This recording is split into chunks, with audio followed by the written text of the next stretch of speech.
84% of premature engine failures start with an oil leak, not a catastrophic failure. A seep, a drip, a stain on the driveway that the owner ignored for 6 months because the mechanic quoted $800 to fix it. Japanese fleet managers solved this problem decades ago. Their vehicles log 40% fewer workshop visits than the global average. Their engines outlast Western counterparts by hundreds of thousands of miles. The reason is not better parts. It is a completely different approach to finding, diagnosing, and stopping leaks before they become engine replacements. Today I am counting down 15 of those methods. Some cost $2, some cost nothing. Number 1 is the master protocol that prevents leaks from forming in the first place. Let us get into it. Method number 15, the talcum powder leak diagnosis. Before you can stop a leak, you have to know exactly where it is coming from. Dealerships charge $150 for a diagnostic dye test. They put your car on a lift, shine a UV light, and charge you for an hour of labor to tell you what $3 of talcum powder can tell you in 15 minutes. Here's the procedure. Spray the entire suspect area of the engine with heavy-duty engine degreaser. Hose it off until the metal is bare and clean. Let it dry completely. Now dust talcum powder or baby powder generously over the engine block, the valve cover seams, and the timing cover joints. You want a fine white coating over all the surfaces in the suspect area. Start the engine. Let it idle for 15 minutes. Turn it off and look at the powder. Oil is dark and heavy. The instant it seeps from a failing gasket or a microscopic crack, it turns the white powder pitch black. You will see a precise dark trail leading to the exact millimeter where the seal has failed. You just diagnosed your own car for $3. But finding the leak is just the beginning. The next method addresses the hidden cause behind most oil leaks that mechanics never mention, because mentioning it would eliminate half their gasket replacement revenue. Method number 14, the PCV valve check. This is the most important item on this list. It is also the one most mechanics skip entirely. Your engine creates massive internal pressure when the pistons pump up and down. Engineers installed a positive crankcase ventilation valve, a PCV valve, to vent that pressure safely back into the intake. It is a small plastic one-way valve that costs $12. Over time, carbon buildup clogs it. When it jams shut, crankcase pressure skyrockets. That pressure has to go somewhere. It goes past the weakest seals in the engine: your valve cover gaskets, your oil pan seals, your rear main seal. The gasket is not bad. The engine is choking itself and blowing oil out through the path of least resistance. Remove the PCV valve and shake it. A functioning valve rattles. A stuck valve produces no sound at all. A couple from Ohio spent $620 on a rear main seal replacement. A second shop found a completely clogged PCV valve that had been generating the crankcase pressure responsible for the failure. The valve cost $4 versus $620. Always check the $12 valve before you agree to a $600 gasket repair. Always. The next method stops the seep that is staining your driveway right now,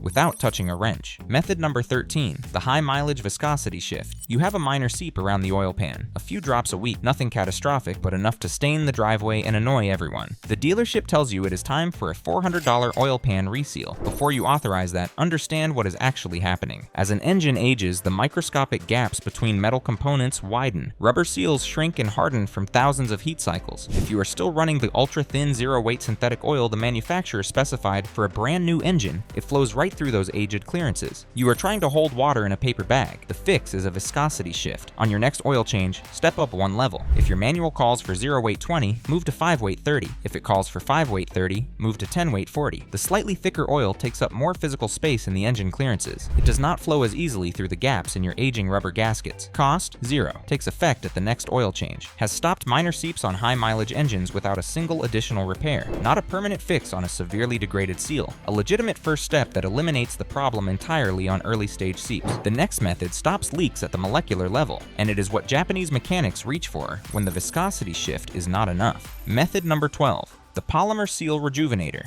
Mechanics will tell you that all stop leak additives are snake oil. Some of them are right, but they are not talking about the same product. The specific type of chemical that works is called a polymer plasticizer. The most well-documented version is a T2O5 reseal. This is not a thick goo that plugs holes. It is a clear liquid that pours like water and works completely differently.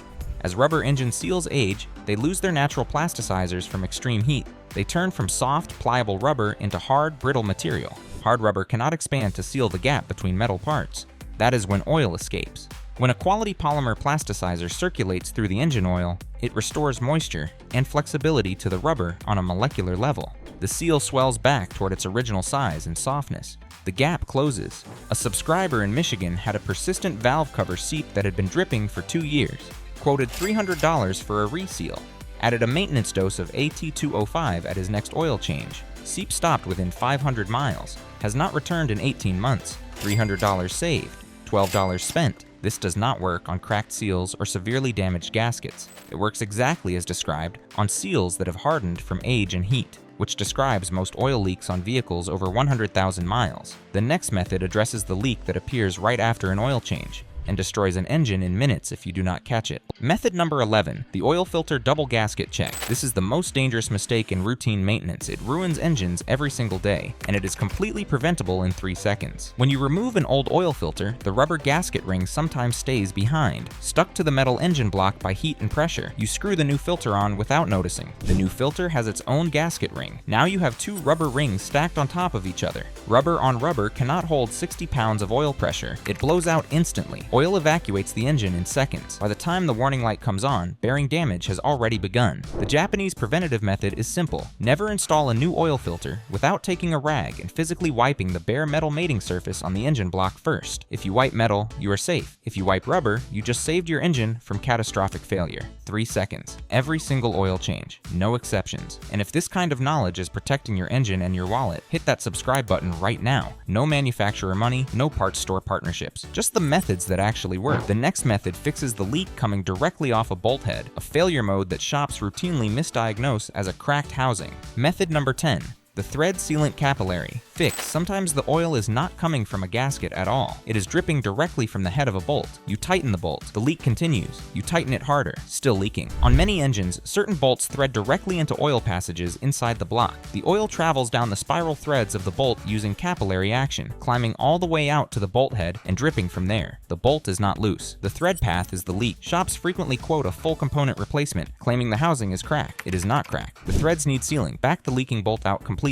Clean the threads with brake parts cleaner until they are dry. Apply a high-temperature, oil-resistant Teflon-based thread sealant paste to the threads, not thread locker. Paste. Reinstall and torque to specification. The paste fills the microscopic gaps inside the spiral threads, blocking the capillary path entirely. A 2003 Nissan came in with what a shop had diagnosed as a failed oil pump housing requiring full replacement. 3 bolt threads were the actual source. $8 of thread sealant paste and 10 minutes of labor resolved it completely. The next method addresses the leak at the top of the engine and the specific tightening sequence that most people get completely wrong. Method number 9. The center out retorque protocol. You see oil seeping from the valve cover. You grab a wrench, find the nearest bolt, and tighten it as hard as you can. You just made it worse. Over-tightening a single bolt crushes the gasket locally while leaving the sections between bolts unsealed. The uneven compression creates new leak paths while the bolt you just crushed stays dry. If you want to stop a valve cover seep without replacing the gasket, you must use the center out retorque protocol. Look up the exact factory torque specification for your valve cover bolts. It is usually extremely low, often 7 foot-pounds. Use a torque wrench. Start at the centermost bolts. Tighten to specification. Move outward in a crisscross spiral pattern.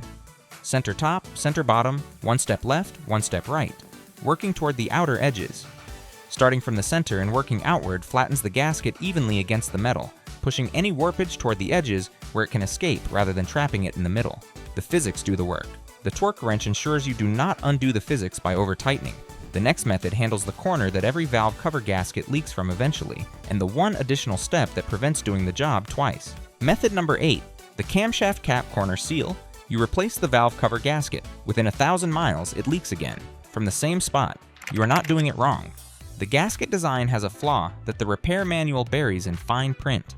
On many dual overhead cam engines, common on Subarus, Hondas, and Toyotas, the camshafts are held by metal caps at the front and rear of the cylinder head. The valve cover gasket sits over these caps, but the intersection where the metal cap meets the cylinder head is a sharp 90-degree corner. A rubber gasket cannot fill a sharp corner, it bridges it, and oil finds the gap. The fix takes one additional step and costs pennies. Before laying the new rubber gasket down, put a single drop of high-temperature RTV silicone, no larger than a pea, directly into each sharp 90-degree corner where the camshaft caps meet the head. Press the rubber gasket down on top of the wet silicone immediately after. The silicone fills the corner void. The rubber gasket completes the flat surface seal on top. 2-barrier system. Leak eliminated. Skip that single drop and you will be doing the job again in 1,000 miles. The next method seals an oil pan with RTV silicone the way the factory does, not the way YouTube tutorials do, which is the reason most DIY oil pan reseals leak within 10,000 miles.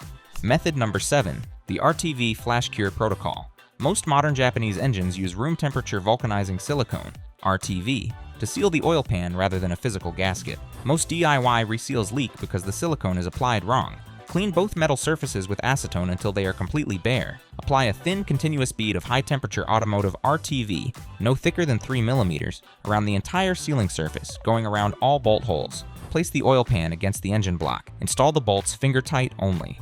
The pan should be touching, the silicone barely beginning to compress. Stop. Walk away for 1 hour. During that hour, the outer layer of the silicone flash cures and forms a rubbery skin. It is no longer wet goo. After 1 hour, return with a torque wrench. Tighten the bolts to specification in a crisscross pattern.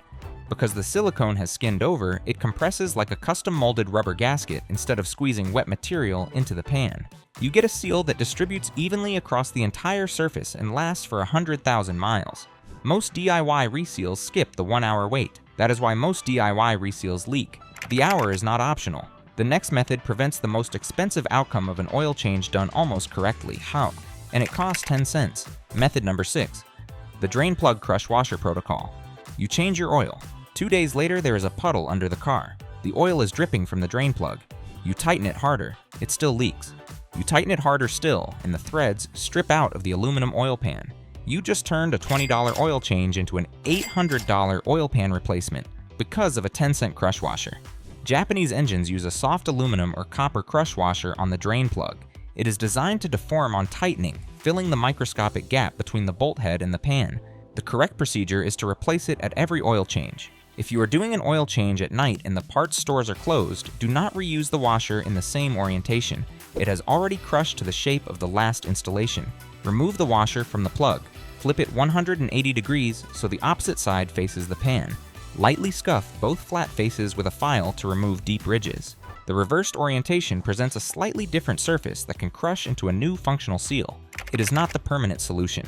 It is the solution that gets you through tonight without stripping your oil pan. Buy a new washer before the next change. The next method handles the seal that destroys itself in a specific and invisible way, and the tool that drives a new one in perfectly for $2. Method number 5. The PVC pipe seal driver. When you replace a crankshaft seal or a camshaft seal, the new rubber seal has to be driven straight and flush into the bore.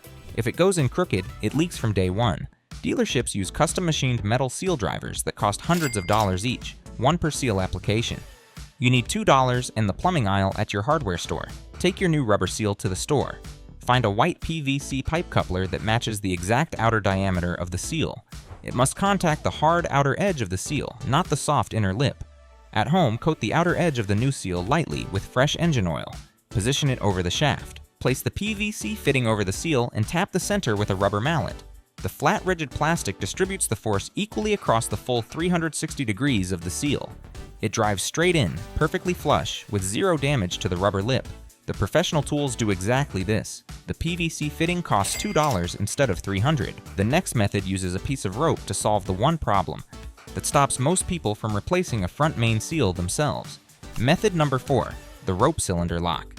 The front main seal sits behind the crankshaft pulley. Replacing it requires loosening the crankshaft bolt, one of the most heavily torqued fasteners on the engine. The engine rotates when you apply force to that bolt. The engine needs to be locked. Shops use an air-powered impact gun that breaks it loose in one pulse. You probably do not have one. Here's what Japanese mechanics do instead. Remove the spark plug from cylinder number 1. Rotate the engine by hand until the piston is at the bottom of its stroke. Feed several feet of clean, soft nylon rope into the spark plug hole. Leave a long tail hanging out. Now apply your breaker bar to the crankshaft bolt counterclockwise. As the engine tries to rotate, the piston rises and compresses the rope against the cylinder head. The rope is soft enough to conform around the valves without damaging them. The engine locks solid. You can now put your full weight on the breaker bar and break the bolt free. Remove the old seal, install the new one using the PVC method from the last step, pull the rope out completely, reinstall the spark plug. You just completed a $500 repair in your driveway using a piece of clothesline. The next method fixes an oil leak that hides behind one of the most commonly overlooked seals on older Japanese engines. Method number 3. The Distributor O-ring replacement. If you own a late 90s or early 2000s Japanese vehicle, a Honda Civic, a Toyota Corolla, a Nissan Sentra, and oil is running down the side of the engine below the distributor, the fix is a $2 rubber ring and 15 minutes. The distributor shaft inserts into the camshaft inside the engine. A A single rubber O-ring on the distributor shaft keeps oil from following the shaft out. After decades of heat, that O-ring flattens and hardens. Oil seeps past it and runs down the block. Mark the distributor position with a marker across the body and the engine. You must reinstall it in exactly the same position or the ignition timing changes. Remove the 2 mounting bolts and pull the distributor straight out. Find the flattened O-ring on the shaft. Remove it with a small pick. Roll a new O-ring of the same size into the groove. Coat it lightly with fresh engine oil. Reinstall the distributor aligned to your marks. Tighten the bolts. A shop in Tennessee had quoted $350 for this repair. $2 O-ring, 15 minutes. Same result. The next method targets the subtle failure inside the spark plug tubes and the maintenance trick that adds thousands of miles before a valve cover removal becomes necessary. Method number 2, the spark plug tube seal conditioning. You pull an ignition coil to check your spark plug and find the entire tube swimming in black engine oil. Most drivers panic and assume the worst. The actual problem is a hardened rubber seal at the top of the spark plug tube inside the valve cover, a seal that costs almost nothing to address if you catch it early. The official fix is valve cover removal and full seal replacement. If the oil intrusion is severe, that is the correct repair. But if you catch it at the first signs of seeping, there is a maintenance step that buys thousands of additional miles. Use a long cotton swab to absorb all standing oil from the tube. Get it completely dry. Soak a rag in pure silicone spray, not aerosol sprayed directly into the engine, but applied to the rag first. Wipe the silicone heavily around the upper edge of the spark plug tube where the rubber seal rests against the valve cover. Pure silicone penetrates the exposed edge of the hardened rubber, restoring enough flexibility to re-establish a temporary barrier. Not a permanent fix, a legitimate delay while you plan the valve cover job. On a seal that is just beginning to harden, it has extended service life by 10 to 15,000 miles in documented cases. Catch it early, address it properly, never ignore standing oil in a spark plug tube. And now, the method that works on every leak, on every engine, at every mileage. The one that Japanese fleet managers use to prevent the leaks from ever forming in the first place. Method number 1, the 30,000-mile seal maintenance protocol. Everything before this method is reactive. This one is preventive. Japanese fleet managers do not wait for a leak to appear and then fix it. They maintain the conditions inside the engine that keep seals healthy in the first place. The result is vehicles that reach 300,000 miles with original gaskets still sealing. Here's the complete protocol. It runs on a 30,000-mile cycle. 500 miles before your scheduled oil change, add 1/2 quart of high-quality automatic transmission fluid directly into the engine oil. A TF is a highly detergent fluid. Driven for 500 miles, it circulates through the engine and suspends accumulated varnish and carbon deposits that stiffen rubber seals from the outside. It cleans the surfaces the seals contact. Then perform a complete oil change with a quality full synthetic appropriate to your engine. Once the fresh oil is in, add a 4-ounce maintenance dose of polymer plasticizer, AT205 or equivalent. Not a full treatment dose, a maintenance dose. At this concentration, it does not swell seals aggressively. It maintains the flexibility the rubber has so it does not lose it in the next 30,000 miles of heat cycles. A TF flush 500 miles before the change. Full synthetic oil change. Polymer plasticizer maintenance dose after. Performed every 30,000 miles, this protocol maintains seal flexibility, cleans sealing surfaces, and prevents the hardening that turns a healthy gasket into a leak source. It does not fix a seal that is already failing. It keeps seals from reaching that point. A fleet operator in Pennsylvania runs 41 service vehicles on this protocol. He implemented it 4 years ago after losing 3 engines in the same year to progressive oil leaks that were never caught early enough. In 4 years since implementation, 0 oil leak-related engine failures across the entire fleet. He stopped thinking about oil leaks entirely. That is the goal. An engine that seals, continues to seal, and never gives you a reason to call a mechanic about oil on the driveway. The protocol costs under $20 every 30,000 miles. The alternative is documented on lifts in dealership service bays across the country every single day. If this just saved you a repair bill, hit that like button. Subscribe for more real-world maintenance methods that the service department hopes you never find. There is a video on your screen right now showing you why flushing a high-mileage transmission destroys it, and what to do instead. Click it before you forget. I will meet you there.